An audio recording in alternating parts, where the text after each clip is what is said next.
either they're not grateful for that ability or they don't have the right mindset.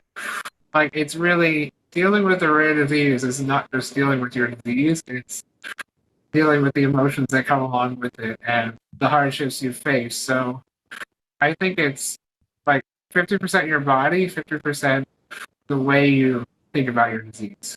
Hello, welcome to my podcast, To My One Joey Suits.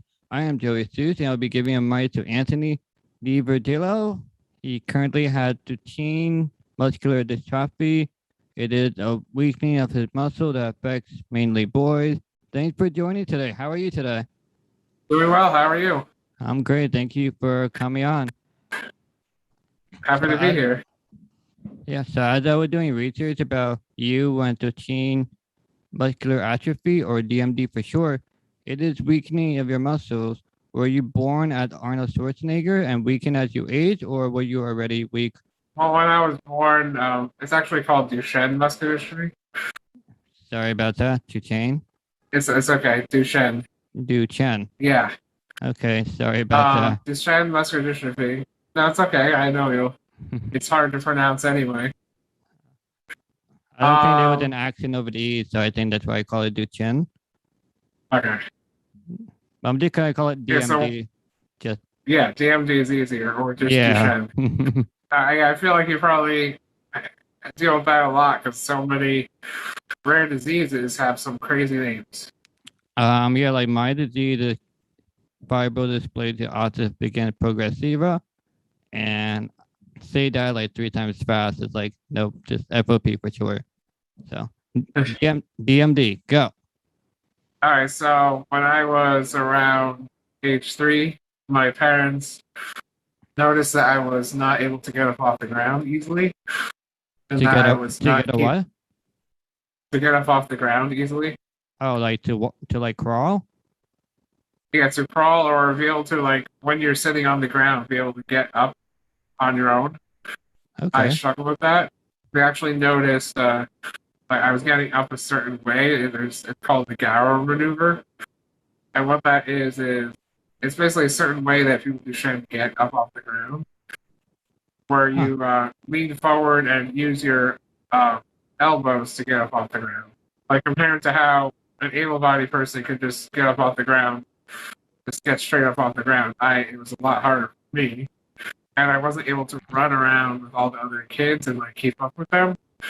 My parents were concerned about that, so they went to see a doctor and got a genetic test through a blood test, and they found that I had Duchenne. And that was the end of your search for what you had? Yeah. I mean, obviously, I was really young then. They told me what I had, but they didn't really go into much detail. But any questions I had, my parents were like happy to answer. So it sounds like you got a really quick diagnosis. Yeah, diagnosis was not really an issue for me. I think my biggest struggles were just adapting over the years when I lost the more and more muscle and more ability. I feel like that was the hard part for me. Thankfully, the diagnostic journey was quick and easy. Mm-hmm. Like, that's why I'm like all for newborn screening for Duchenne, which I know is that's something that they're working on, because being able to know what you have at an early age and being able to have your parents not worry as much because they know what's going on. I think it's worse not knowing what's going on when you're young and just like thinking of it as the worst thing. But when you actually know what disease you have, it's a lot easier to deal with. But you have other difficulties along the way, obviously. So you say you were diagnosed, let's say, at the age of 3-ish, because I guess that's the age where you start walking and such? Yeah, so I was able to walk, but like at around age 8, it was very difficult to walk, and I would get tired really quickly from walking. But then I actually broke my femur because I slipped and fell because of my difficulty walking. And I tried walking again after that, after they put a rod in my right femur, but it was way too exhausting and too painful. So we decided to take the next step and go and get a power wheelchair. I mean, that's a pretty big step, but is your body, like when you're growing up, was it normal size, or were you already weaker in the muscles? Or is it, yeah, I read that it's muscle, but is it muscles and bones, or is it more muscle mass that you're losing?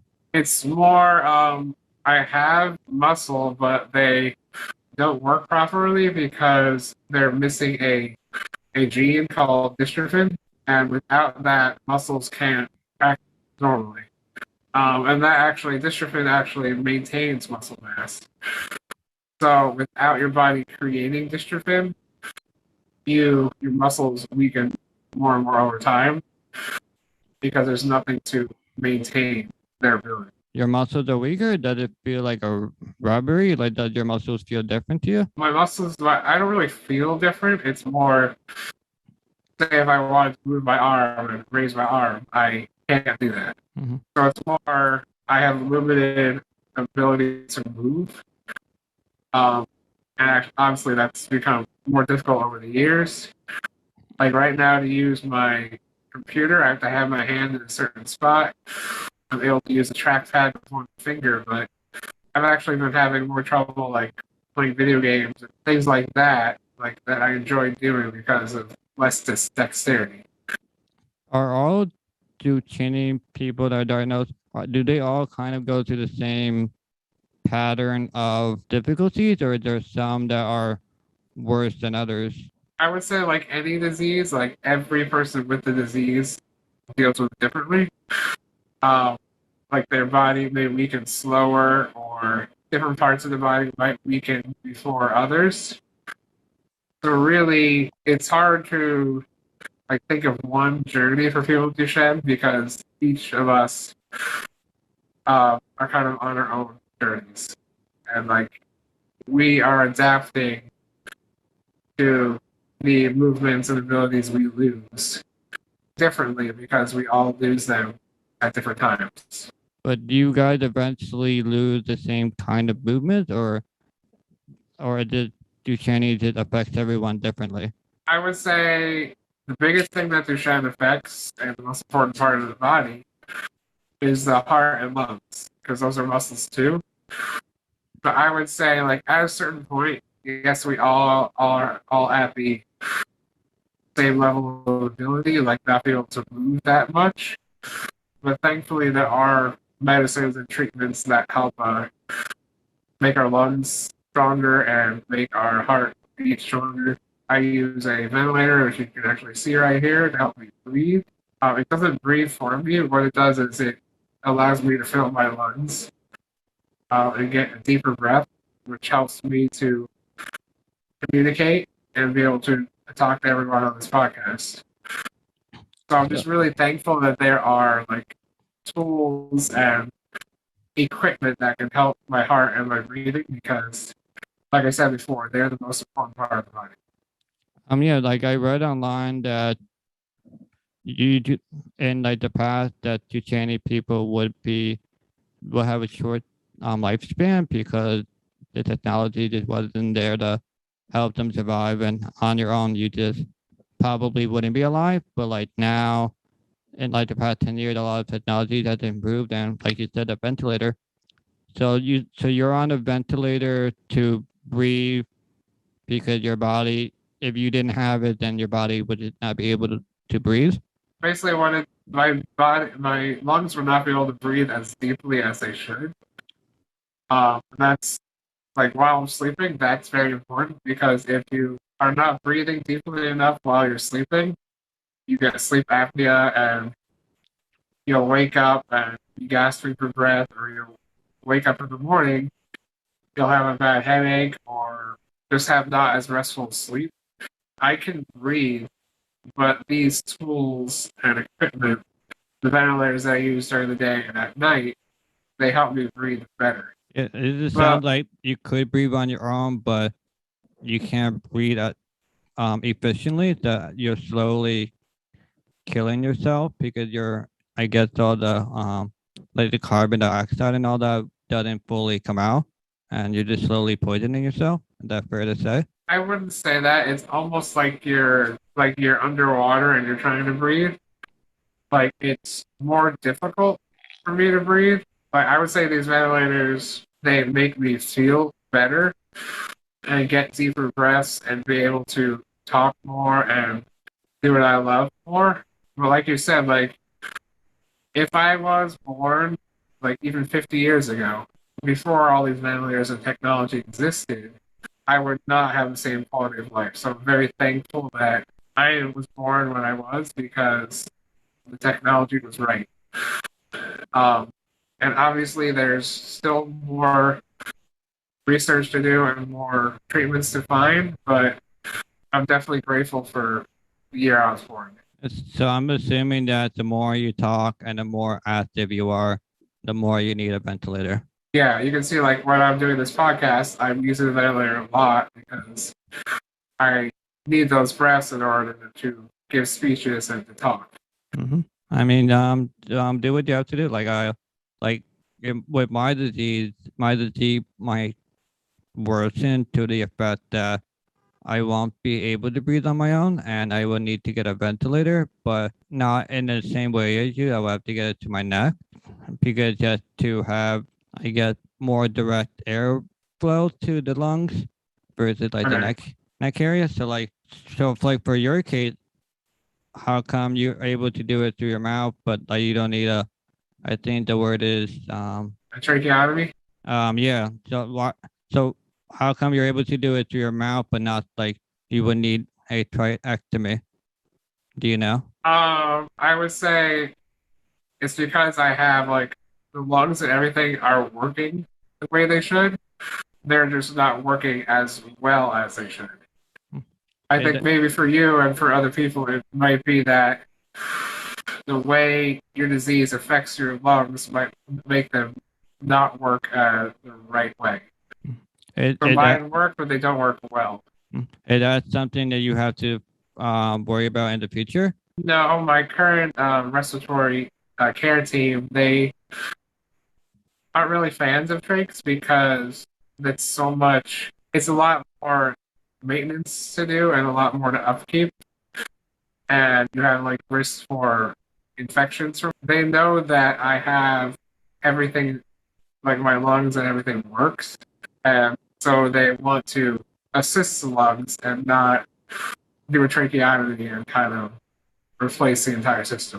It sounds like if you get a tracheotomy, that your lungs would not be working on its own, like the machine will do it for you, would make yourself weaker in the long run because then you'll never have to, I guess, breathe. Well, I would say like other issues with tracheotomies is talking, which I love to do, and eating. Like there's a lot of, if you need a tracheotomy, yes, definitely get it, but you're definitely going to have a lot more to keep track of.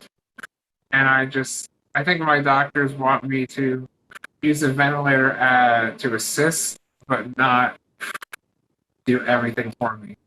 Yeah, if you're able to do it, that's great. It's a lot of trade-offs, like to eat, to not be able to eat. And I think the biggest thing is not talking as you were before. And I would say, like, my advice to you is if you have to get one, I would do it.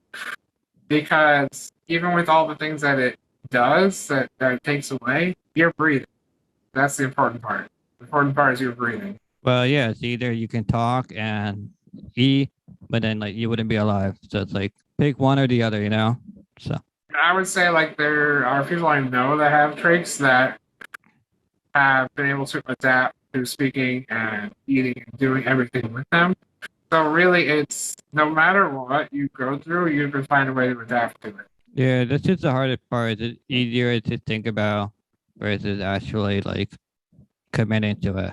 Exactly. Like I think the way my family and I always think about it is it's better to think ahead and try something out earlier and get used to it than to realize you need it and then rush to get it and then struggle to adapt. Like I started using the ventilator earlier so that I can get used to sleeping with it at night and using it during the day.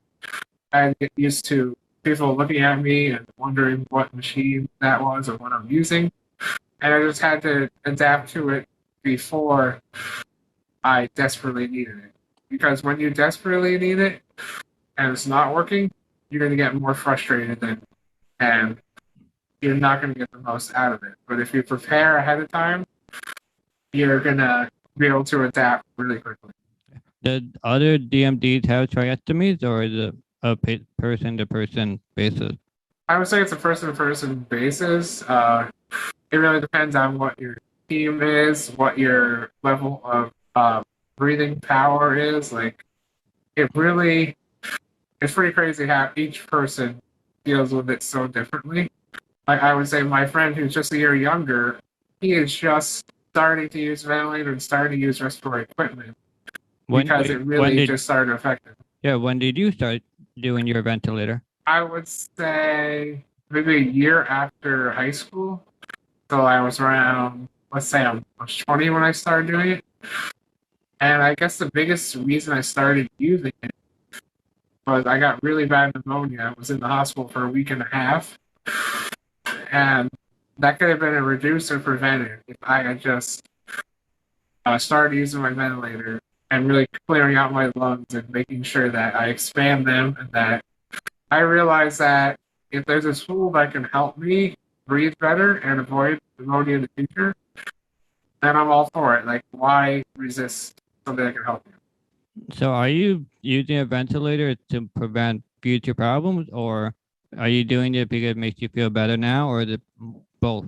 I would say it's both. Like, I am more comfortable using it because I don't know if you've ever dealt with this, but when you're not getting enough air, it's really hard to focus on anything but your breathing.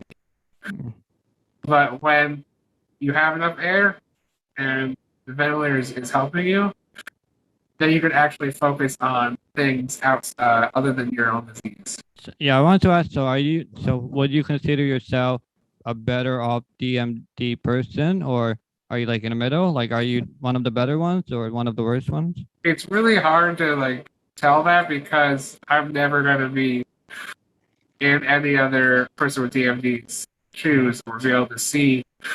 Like, there may be people with that have more ability, but either they're not grateful for that ability or they don't have the right mindset. Like, it's really dealing with a rare disease is not just dealing with your disease, it's dealing with the emotions that come along with it and the hardships you face. So I think it's 50% your body, 50% the way you think about your disease. Yeah, so I wanted to talk about, like, so you said that you're on a ventilator and you're on the thing you do to sleep with. What else do you do to keep yourself, I guess, healthy as possible? Well, also related to respiratory, I use something called a cough assist every day. I use that 3 times a day, and basically what that does is basically exercises my lungs. And if I were to get sick or get a cold or something like that, I'll use it more because then I can clear anything that's in my lungs. Wait, that's the thing where it like blows air into your lungs? Yeah, and it blows air into your lungs, and then if you have to cough to get something out, it like helps you do that. Yeah, that's why it's literally something that assists your ability to cough. Yeah, I tried doing that one time, but I couldn't even do it. Like, I kept coughing too much. Like, it took too much air out. Like you said, it helps you breathe better, but like I for some reason could not do it and I still can't do it to this day. Well, I would say the way I use it is like if I used it 3 times a day for 10 repetitions each, and I coughed every time, that would really hurt my throat. So what I do is I don't cough. I just breathe it in and breathe it out, do the exercise. I only cough if I have something I need to clear. But do you ever feel like you're out of breath though? Because I think that I was like out of breath, so I couldn't breathe. I had to stop doing the test till I was able to I was like almost shaking because I couldn't get enough oxygen to breathe. Because we kept repeating it, thinking that like the body will eventually like stop, I guess, fighting it. But like we had to stop because I was just losing too much oxygen. Did you have the same? Did it feel the same when you first started? I mean, it was scary and weird when I first started, but that's the same for any equipment. I think it's all about the more you use it, the more you get used to it, and also making sure that you have the right settings for you. Because, like, if I had the settings too high, it would hurt my lungs. If I had settings too low, I'm not getting enough air. So you gotta tweak it until you find the balance that you like. It's been like years since we tried this, and I think I was on a low setting, and I couldn't do it, so they just said to stop it, and then we never tried again. Just, I guess Was it like hurting your lungs, or were you not getting enough air? it wasn't hurting at all. It was just I was not able to breathe at all. And then Huh. like I needed like 10 minutes of just breathing like normally just to like breathe, like have oxygen because I don't have a large lung capacity. So like if it's somewhat breezy in the wind, like I'll lose my breath that I can't breathe. So like I'll have to like look away from the wind. Yeah. And depending on how windy it is and how much like I'm in the like how much air they take out, sometimes it takes me like 10 minutes to like an hour just for me to get like to normal levels again. Well, I would say for me, like when I am laying in the bed, I have more trouble breathing because I'm flat. When I'm sitting up, I'm able to breathe well. But actually, from one of my friends, he actually has more ability to breathe when he's laying down than he does when he's sitting up. So Huh. that kind of shows you that for everyone, it's very different. That yeah, that's crazy. I know it's extremely important. It probably helped you a lot. Maybe it prevented many ammonias or any lung complication. It probably helped you that you probably never know of. But like I never had a lung problem, but it is something to be concerned about because once something goes into your lungs, it's very hard to get out. And the way my body is, that's very closed in. For me, it's a legitimate concern that I might have to get a tracheotomy in the future, just because my body might just close in and my lungs just can't work properly anymore. And it's a real health scare for me. And so it's like I'm trying to do everything I can before it, but I'll definitely try to line down because when I did it, I was sitting up and I mean, I was also like a pressure situation too. Just to like maybe if I was more relaxed, it might be better, but we haven't tried it since. And I guess I'll be one of those people that like if some shit goes down, I'll be more hurt. I mean, I'll be in worse of a situation because then everyone will be scrambling to what do we do next? Like how do we fix Yeah. this? But like for you, like I guess if let's say you're coughing more, you're gonna go, hey, let's do this exercise and maybe I'll feel better. Like I don't have that, but that's scary for me. It's just scary for me to go out. Do you ever have like difficulty swallowing at all? I can't swallow at all. So like, if you ever see me, like I have a cup here, like I have to spit my Yeah. saliva out because I can't swallow my saliva. I Oh, haven't so been. I would say like that, I would say like try the cough assist again because that is like really great at like clearing secretions and reducing saliva.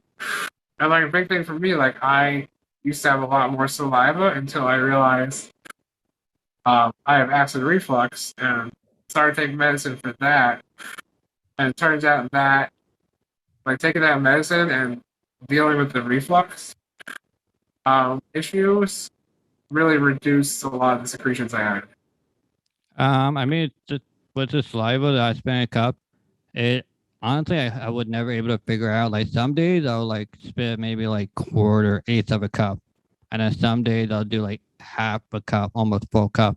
And I was never really able to predict why. Like I try like just testing like my diet if it would change. I can't swallow foods, so I have a tube in my stomach, so it's easier to like control my diet. I could never figure out like if I drink more liquids, I drink less liquids. I think like sometimes like when I'm doing a So podcast, are you able to like drink liquids though? I can't drink anything. So it's all through the G tube? Yeah. Yeah, I would say that's something like lately what the problem I've been dealing with is when I've been having trouble swallowing food. So I've had to reduce like the amount of things I eat and try to have something like a grilled cheese or something soft for me to eat. Like a big thing I eat now is yogurt. I've been having to deal with that a lot more, and thankfully, like if I do have an issue, and I start choking on something, we could use the cough assist to help get it out. So But how is the your cough how is your swallowing then? Is your swallowing 100% normal, or do you have difficulty swallowing too? everything that you use to swallow is a muscle, so Hmm. that's also weakened along with everything else. So I probably will reach a point where there's only a few things I can eat. I think I'll always be able to drink, but I mean, there might be a point down the road where I have to decide whether to get a G tube or not. So Would you? What advice would you give for someone that has to make that decision? Because you probably like, when did you um, get yours? well, the difficulty with my disease that for so there's a sphincter in mine and everyone's neck, and it's supposed to allow food to go down your throat when you swallow. And my sphincter, for some reason, kept closing on me, and then at one point, it is shut and then never opened again. And what makes my disease complicated, I cannot get surgery because if I get surgery on it, like if you had, well, I don't know about you, but if a regular person had what I had, and it's common in older adults, they could get surgery and start swallowing in the next hour. It's not a very I mean, it's a somewhat complicated surgery, but it's more routine than anything else. But what makes my situation difficult is that my muscles turn into bones and a flare, and I can't get surgery because surgery involves cutting into muscle, and the muscle will cause flares, and the flares will be swelling, and more bones will grow. And but saying that a flare is unpredictable, so like a flare is unpredictable, so it's like it's either option A, try to fix his swallowing. It could work, it could not. It's unpredictable with a flare around the neck that can affect the breathing, just like because the swelling can be so severe that it could press against the my throat, and I can like not be able to breathe because of the swelling. So that's a bit risky, or go for the tube and he can eat again and risk that surgery, but like he'll be able to eat again like right away. And like, you rather have a swelling in the stomach because that's more, I guess, open versus like the neck where like you have to breathe and eat. And like at that point was slowly closing. So like I had more and more difficulty eating. And so like I lost like 20 pounds because I wasn't able to eat enough. So I got the tube in, and I mean in my case, I guess we're in similar situations that once we get the tube, we can't feed ourselves anymore. So like if I want to eat food, I have to have someone help me eat food. If I want to drink, I need someone to help me drink. It's not easy as this, someone putting a cup to your mouth or grabbing yourself and just drinking. So that was the difficult part because now I'm relying on someone to, feed me at all times and it's also harder because like let's say you're hungry and you're thirsty. And then how normal it is that you eat and then you kind of drink, but you drink over like 10 to 20 minutes. Like you don't just drink like a full soda in like 10 seconds. You drink it over like, 20 minutes, 30 minutes throughout the meal, kind of like, sip here and there. But when you have the tube, like to me, it's like there's like a process to it almost. I mean, a feeding takes like 5 minutes, but the process of getting the tube out, connecting yourself, you know, pouring the drink into a pouring cup. So it's easier to pour into the tube. So it's kind of a process. So now I drink more than like, let's say I'm eating food, I'll just drink a full cup of water because you don't want to like put everything away and then 20 minutes later say, you know what, I'm a little more thirsty. Let me get more. And it's like you start the process again. And that's like a 10-minute process.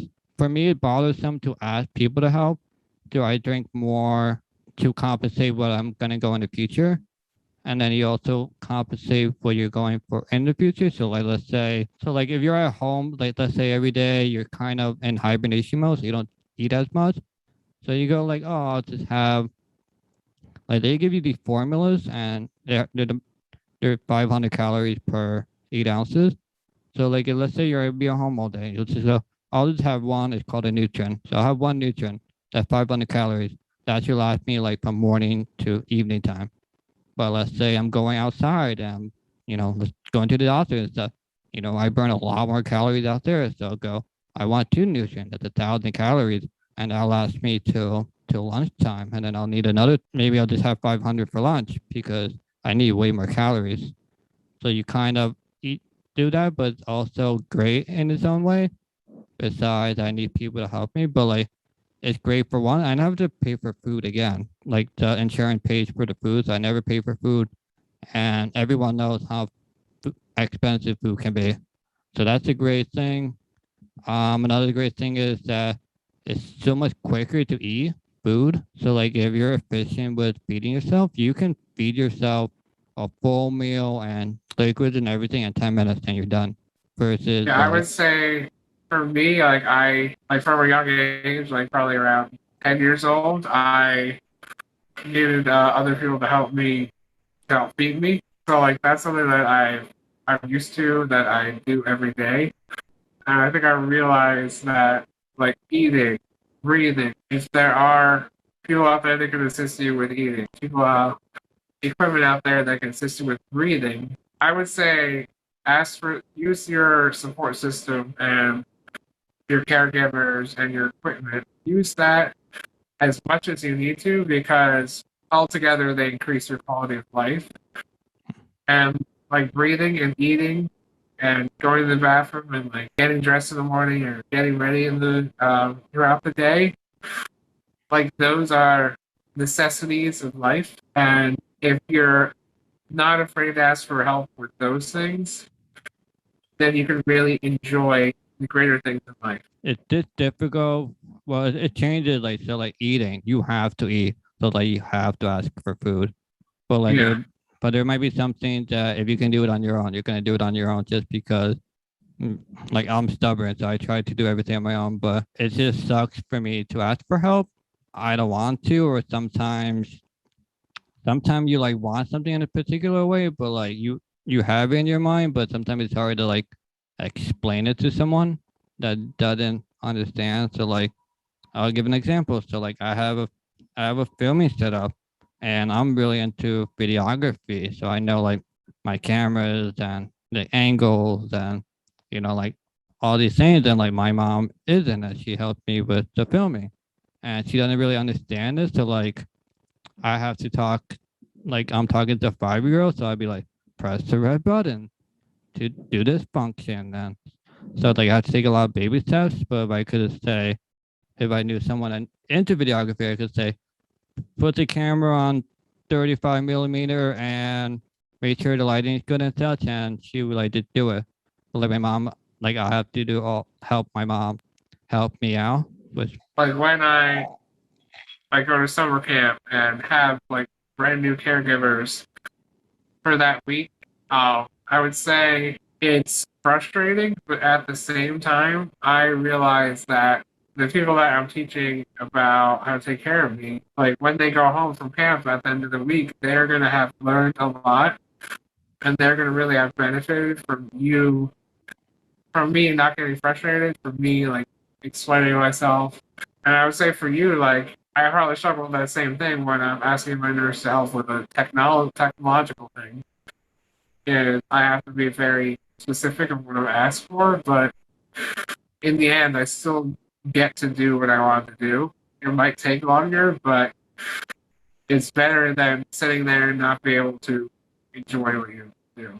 yeah, I mean, I think the other thing that affects me more is my parents don't want to get help for me, and so I'm reliant on them to do everything. And like when I'm with my friend, I'm more comfortable asking her to do things for me because I'm not sure how you do it in terms of like hiring your caregiver. Do you pay them privately or do you pay through like a program like CDPAP? Yeah, my nurses are paid through Medicaid, so I get a certain amount of hours per week from the state. And like for me, like my parents and I aren't really comfortable with having someone that's not a nurse care for me, because we need that level of expertise and skill. Mm-hmm. And if we were to pay out of pocket, A, we couldn't afford that. Yeah. So do you and hire? B, we probably get less hours. So you're saying you don't get 24/7. You don't have 24/7 care. 24/7 care is like nearly impossible to find these days because no insurance company, Medicaid or primary insurance. I'm currently working with a lawyer to get 24/7 care. It's possible for me. You did need to get a lawyer to help. You live in New Jersey, right? Yeah, I would Uh, say the biggest thing that helped me get a nurse was me using the ventilator because no one other than a nurse can care for someone that uses a ventilator. I'll look into the program. It's called LAG, and I'll see if they cover New Jersey. But yes, I'm working with her to get 24/7 care because I need it.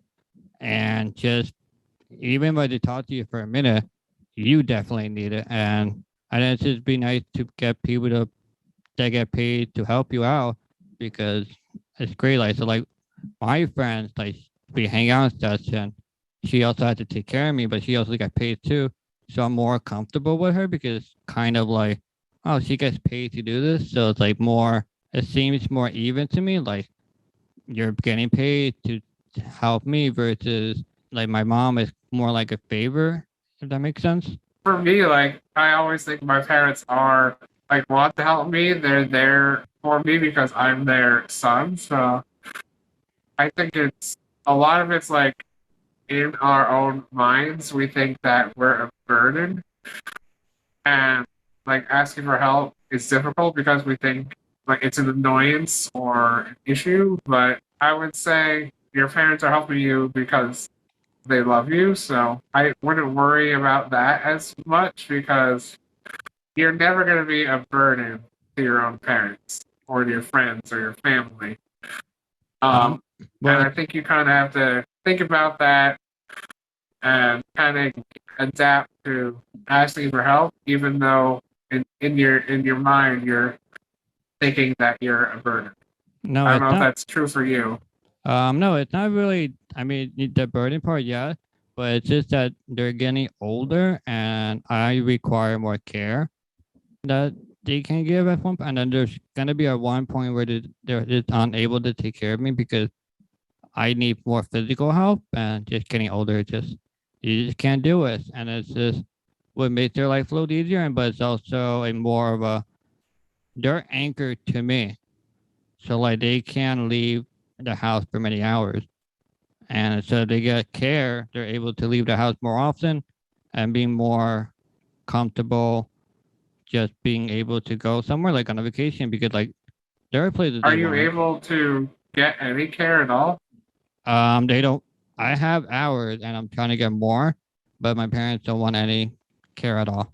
That's probably a big difficulty you're dealing with then, because Yeah. you know you need it and you want it. Just gotta figure out how to get it. Yeah, it's a difficult process. I understand that it takes like maybe you had this issue that it takes a while to trust someone that maybe that you don't know or you got recommended. Like it takes time to learn your process. Yeah. Like like every person, even a nurse might not know everything about every person, so you have to teach them. And it's the trust thing, and I understand all that. It takes time, but I rather like we're all healthy state people for now, so I rather do it now when we're all healthy because like let's say God forbid my mom's like fall down the stairs and can't take care of me anymore. Now we're rushing to get someone to take care of me because no one wanted to take these steps earlier, and that's And like then there'll be more anger and more frustration it's because you know it's the care is important, but like I think, like I said, thinking ahead and planning ahead, even though you might not be at the stage where you need it, you're gonna get to that stage. So why not be prepared? oh, that's my problem. I'm prepared for it. I'm like willing to do the process. Like, I understand it's difficult to have people that take care of me because for one, it's kind of intimate, just because they're willing to have to take care of you and like go to the bathroom and such. And like I'm willing to do it, just my parents don't want to take that step. So it's like I can't do anything. And it's not. I'm just like I live at home, so I can't really like control that. and I also can't move out because I don't have enough money to do that. So it's like there's nothing I can do anymore. Those are my intentions, and I think it'd be the smartest way to do it. But there's nothing I can do, and it's gonna affect them a lot at one point. And I'm gonna say I told you so, but now we're here, and now we gotta deal with whatever happens. But I think in the end you'll be fine. You know exactly what you need. Like we all have to be advocates for ourselves. So It's not really, yeah, it's not really that. It's just more of a concern about the people because we're very vulnerable people in terms of like we can't protect themselves, or like let's say, like someone could like stop you, and what are you gonna do? Nothing. Like you're just like so. what's important, what would help with that is definitely do background checks. Well, And make sure that the people you're hiring are who they say they are. but even still, there's just a trust thing. Just get like someone could like hurt me in a way in like 10 minutes, where I can be in hospital for 6 months.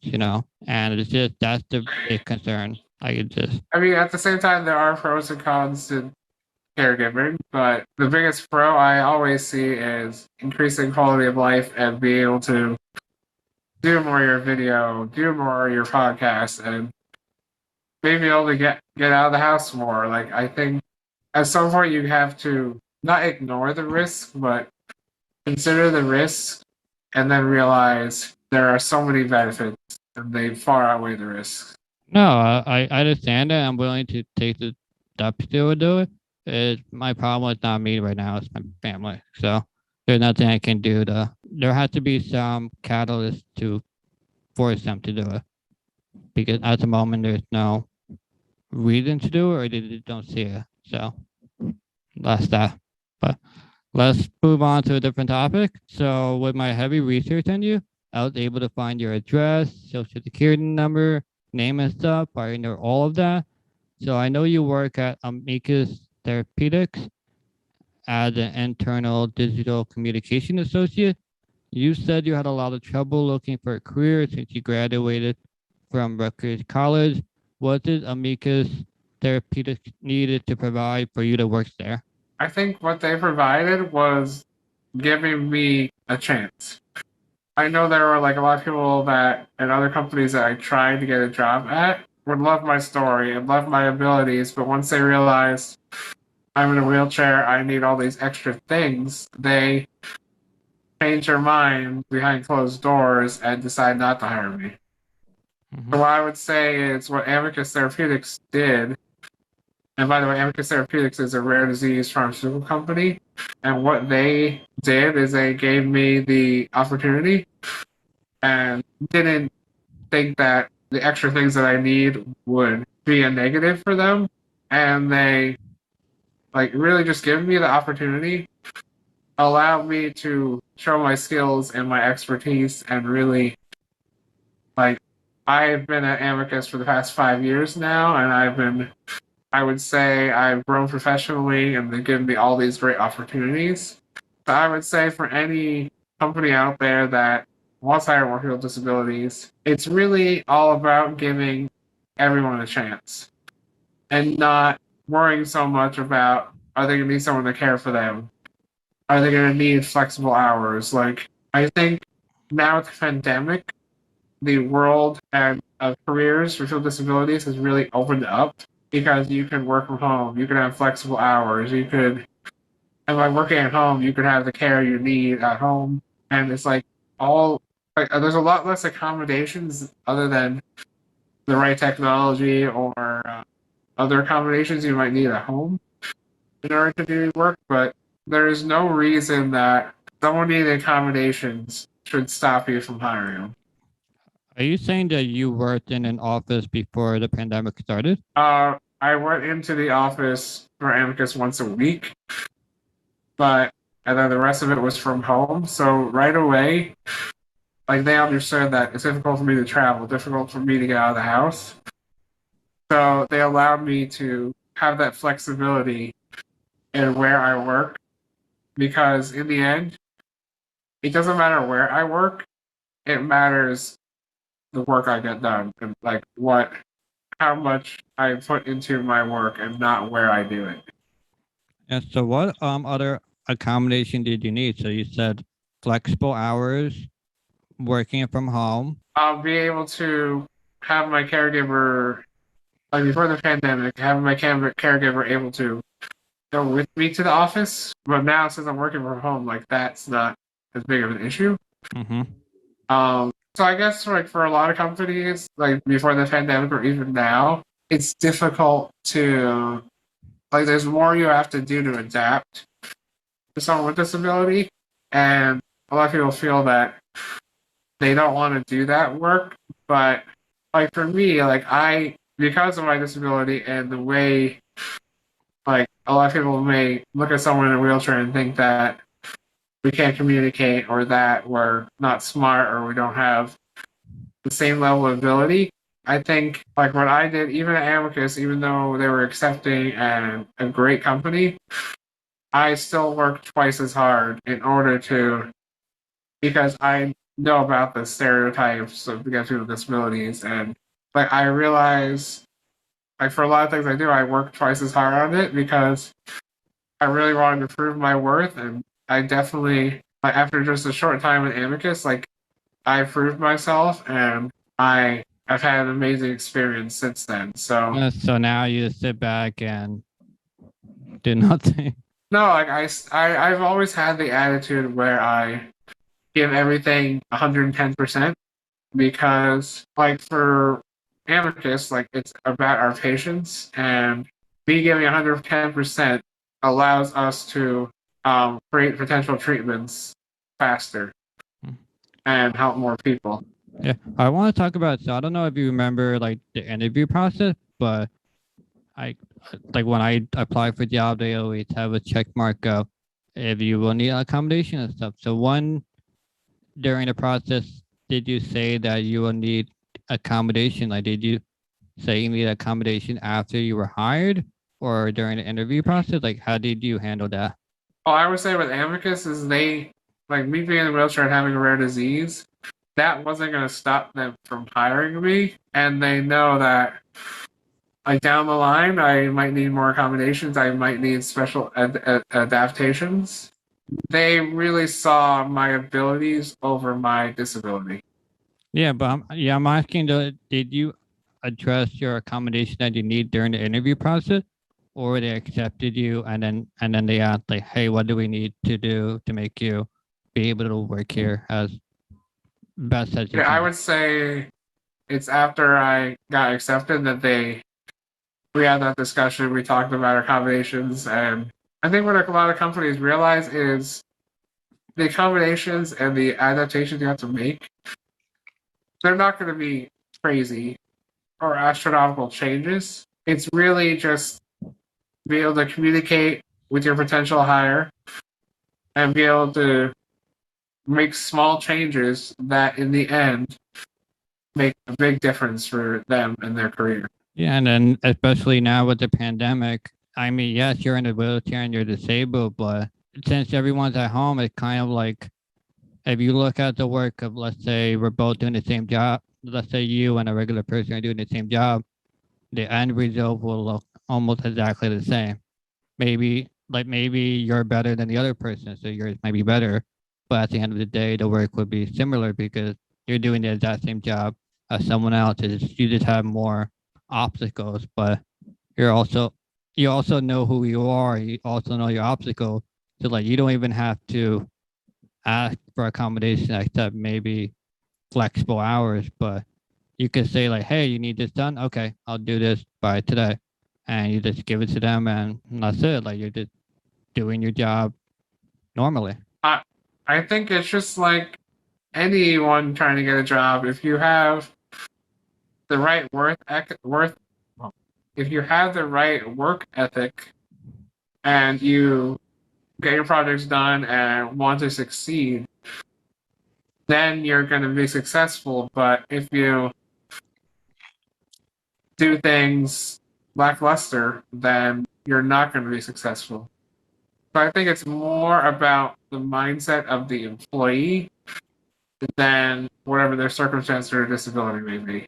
Yeah, I think it's kind of a two thing. So like, let's say you're a regular person, you have a job, you can act lackluster because you have more options. So you could say, "Oh, I got fired. I'll just find a new job in 2 weeks or a month." But like for someone that's disabled, like you said, it was difficult for you to find a job, or really any disabled person. It's difficult to find a job. So like once you get that job and that foot in the door, they're gonna work their ass off because they have to prove to themselves they can do it, and they have to over deliver on what they can do because they gotta show that yeah they're disabled, but so what? I'm gonna have to prove myself because damn, I deserve to be working here too because I can do as good of a job as the person next to me, and I can do even a better job. So like the And you said, I really think that's like the mindset that every employee, able-bodied or not, should have is that I have this opportunity, I shouldn't waste it. um, everyone should have that, but not everyone does though.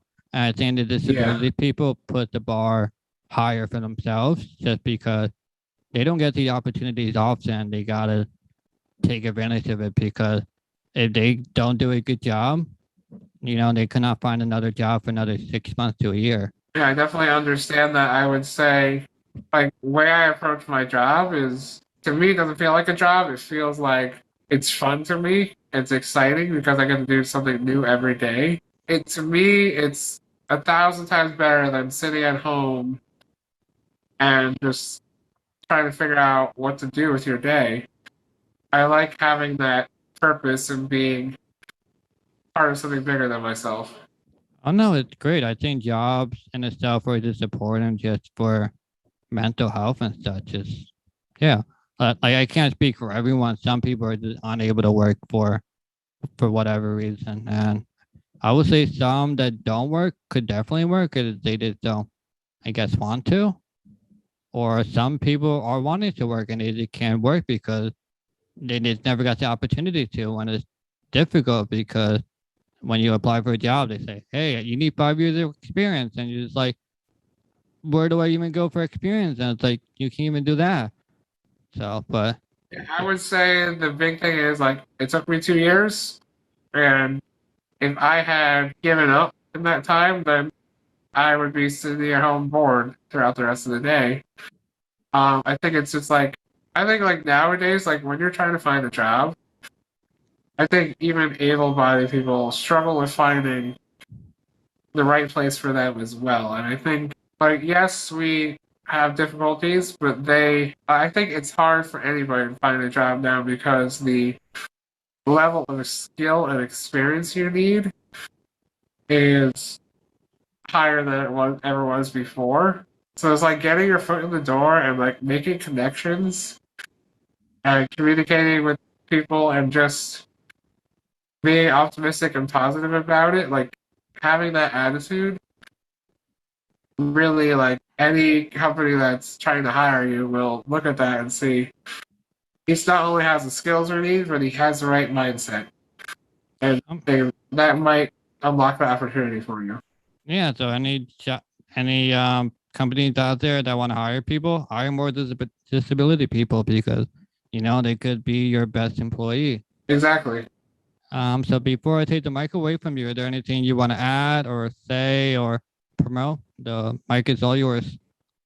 So I would say that, um, like because of the job that I do at Amicus and like our mission for the patients, people in the rare disease community, that has led me to a couple of initiatives in my own life. One initiative is called Overjoyed. And what that is Overjoyed is a virtual controller for the PC that allows you to use one finger to play a game on the computer.